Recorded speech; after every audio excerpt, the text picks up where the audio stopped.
स्टॉक्समध्ये जर तुम्हाला इन्व्हेस्ट करायचे असतील ना, तर एकतर त्याचं सखोल ज्ञान असायला पाहिजे.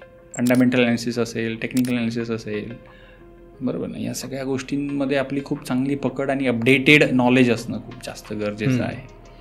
दुसरी गोष्ट बघायला मिळते ती म्हणजे हे सगळं करण्यासाठी टाईम खूप महत्त्वाचा आहे. आणि काही लोक ट्रेडिंग पण करतात. हां, तर तुम्हाला टाईम द्यावा लागतो त्यामध्ये खूप जास्त. मग तुमचा व्यवसाय किंवा नोकरी करता करता फॅमिली, तुमची सगळ्या गोष्टी सांभाळताना तुम्हाला एवढा वेळ देऊ शकणं आहे का, देणं शक्य आहे का, ते आपल्याला बघायला लागेल. बरोबर. आणि हा इंटरेस्ट पण असायला पाहिजे या सगळ्या गोष्टींमध्ये. बरोबर.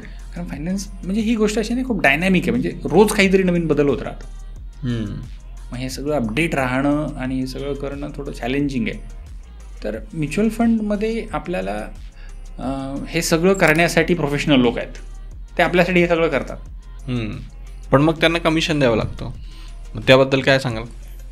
कुठलीही गोष्ट तुम्ही फ्रीमध्ये जर तुम्हाला अवेलेबलच नाही आहे जगामध्ये, जर तुम्ही बघाल तर प्रत्येक गोष्टीची काही ना काहीतरी कॉस्ट असते. ते आहे म्हणा.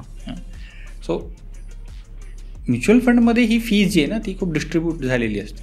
आज एखाद्या फंड मॅनेजरचा पगार जो कोटी रुपयांमध्ये असतो, त्याच्यासोबत रिसर्च ॲनालिस्ट असतात, त्याची मोठी टीम असते. हा सगळा ची कॉस्ट, ह्या सगळ्याची जर कॉस्ट बघितली तर एक व्यक्ती अफोर्ड नाही करू शकत.